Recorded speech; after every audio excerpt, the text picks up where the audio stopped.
মা বাবা তোমরা আসছো তো? না, এই তো আমি গাড়ি বার করতে যাচ্ছি তো। ভাই তুই চল, নে এসো এসো এসো। যদি বন্ধু যাওয়ার চা হাতের বালিয়া খুইলা যাও রে ও বন্ধু কাজল ভ্রমরা রে কোন দিন আসিবেনি বন্ধু কয়া যাও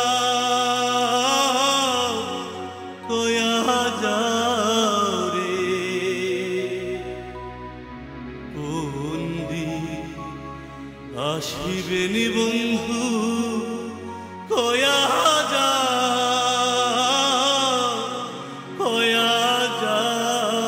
রে।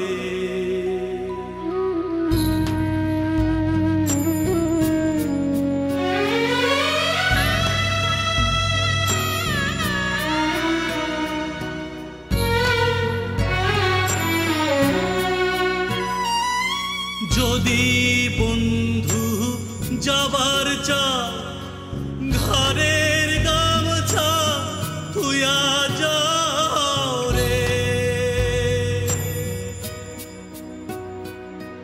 যদি বন্ধু যাবার চা ঘরের গামছা তুইয়া যাও রে বন্ধু কাজল ভ্রমরা রে কোন দিন আসিবেন বন্ধু কয়া যাও রে ও কিও বন্ধু কাজল ভ্রমরা রে কোন দিন আসিবেন বন্ধু কয়া যাও রে। দাদা দাদা ওই ওরা এসে গেছে। বৌদি বলছি তুমি রেডি তো ওই বরণ টরণের জন্য? হ্যাঁ আমি রেডি। বেশ। তোমার এত দেরি হলো ছোটু? আর বলো না, যে কান্নাকাটি হিড়ি করেছিল, নাটক যত সব নাটক আর কি। আমার কথা কি পাত্তা দেয় বলো? আরে নতুন বউ তো কথা কথা শোনো, নতুন বউ তো এখনো এই বাড়িতে ঢুকতেও পারেনি, এরই মধ্যে অন্তত তার নামে কান ভারী করাটা শুরু করো না। এই শোনো, আমি কারো কান টান ভারী করছি না, যা সত্যি তাই বলছি। আস্তে আস্তে বুঝবে সব, একবার আসুক না।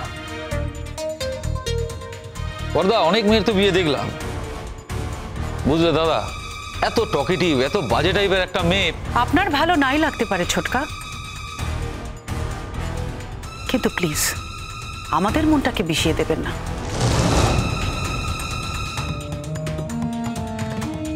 এখানে অনেক আত্মীয় স্বজন আছে ছোটকা,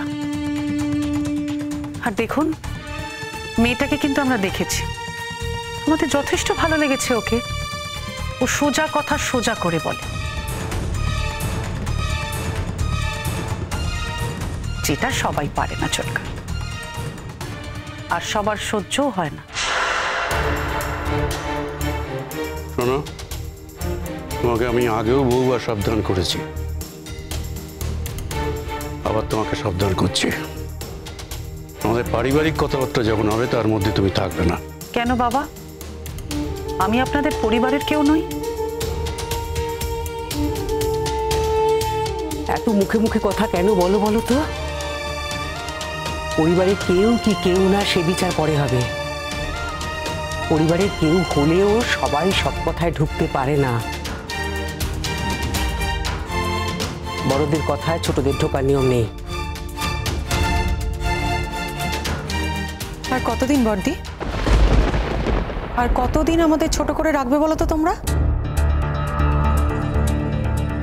হ্যাঁ, তোমাকে তো চেষ্টা করেও ছোট করে রাখতে পারলাম না। তুমি তো আবার বিদ্রোহিণী হয়ে উঠেছ।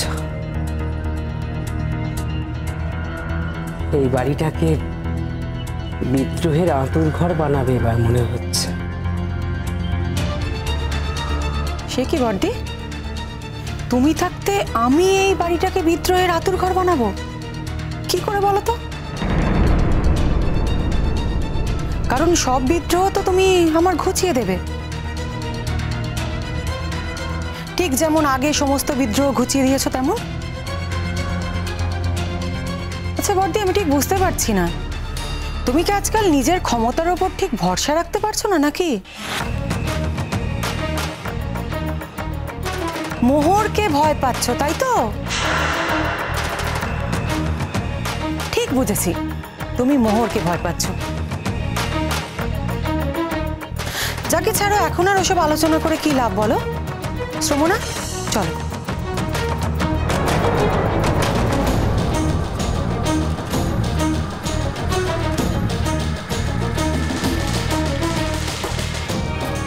দেখলে তো ছোট, তোমার বউ আমাকে কিভাবে অপমান করে গেল।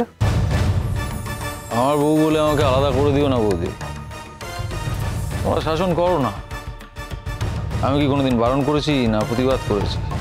তোমরা শায়েস্তা করো, তোমাদের মতো করে শায়েস্তা করো, আমার কিচ্ছু এসে যায় না। এর বিচার আমি পরে করব, আগের কাজটা আমাকে করতে দাও। ছোট, ম্যাডাম অদিতি রায়চৌধুরী এসছেন? হ্যাঁ, সে তো আসবেই, সে না এলে আবার নতুন বউ আসবে না বলছিল, বুঝলে বর্দা। আর ওই প্যাক্ট হয়েছে দুজনে, এই প্যাক্ট কিন্তু তোমায় ভাঙতে হবে, নাহলে কিন্তু বিপদ আছে বর্দা, বলে দিলাম। কি করে ভাঙবে বলো দেখি? দেখছো তো এবাড়ির বউরাই আমাদের সঙ্গে কি আচরণ করছে, বিদ্রোহ করছে কথায় কথায়, সব একেবারে বিদ্রোহিনী হয়ে গেছে না? শোনো বৌদি, এই বিদ্রোহ কি করে থামাতে হয় সেটা আমি খুব ভালো করে জানি, বর্দাও জানে। শ্রমণাকে বাপের বাড়ি পাঠিয়ে দাও, মাস গেলে খোরপোশ দিয়ে দেবে, তাতেই দেখবে ওই একজনকে বাপের বাড়ি পাঠালেই আর একজন শায়েস্তা হয়ে গেছে ভয় পেয়ে। ঠিক আছে, এখন এই সমস্ত কথাবার্তা থাক, শঙ্খ এসে দাঁড়িয়ে আছে, চলো। তার মানে ওই অদিতি রায়চৌধুরী বাড়িতে আসছে, বাড়িতে থাকবেও? না না, এখানে থাকতে যাবে কেন? তার ছেলের বউ ঢুকছে, তুমি তাকে বরণ করে নেবে। সে যদি বরণ করতে চায় তো আসবে, বরণ করবে, তারপরে চলে যাবে। তাকে বরণ করার জন্য তো আমরা এখানে তাকে আমন্ত্রণ জানাইনি, সেখানে থাকতে যাবে কেন? কত ভদ্র মেয়ে মনে হয় তোমার? ওরা জোর জবরদস্তি করে সব কিছু করতে পারে। ওরা যদি জোর জবরদস্তি করে অনেক কিছু করতে পারে, তাহলে আমরাও জোর জবরদস্তি করে অনেক কিছু করতে পারি বৌদি, এটা ভুলে যাও না। হ্যাঁ, এখন এখানে সময় নষ্ট করে লাভ নেই ছোট। চলো।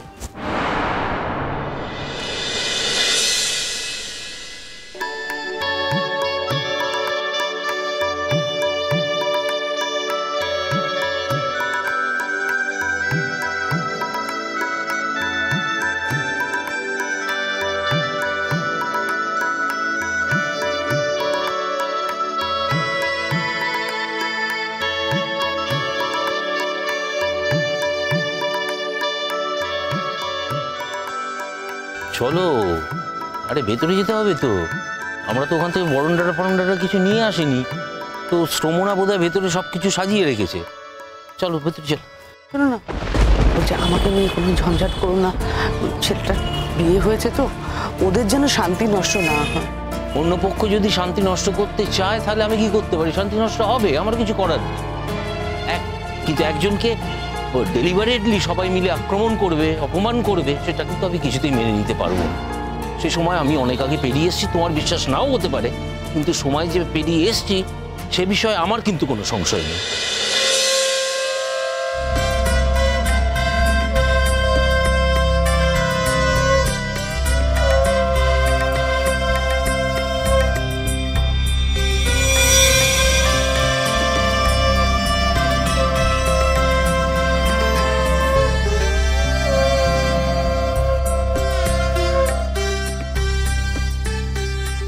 ব্যাপার? জেঠিমণি জেঠিমণি কোথায়? আসছে না কেন?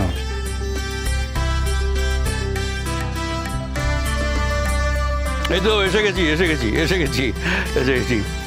এই যে শঙ্খ, তোমার শরীর টরীর ভালো আছে? হ্যাঁ, সব ঠিক আছে, কিন্তু আমরা তো অনেকক্ষণ ধরে দাঁড়িয়ে আছি। তোমরা কিছু অ্যারেঞ্জমেন্ট করোনি নাকি? সব দেরি হয়ে গেল। গুছোতে তো একটু সময় লাগে বাবা, আমাদের বয়স হচ্ছে, সেটাও তো দেখতে হবে। শঙ্খ, গুছিয়ে আসতে সময় লাগেনি বুঝলে।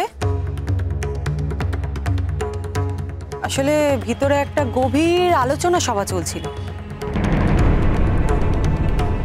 সেই আলোচনায় একটু দেরি হয়ে গেছে, তাই না বর্দি?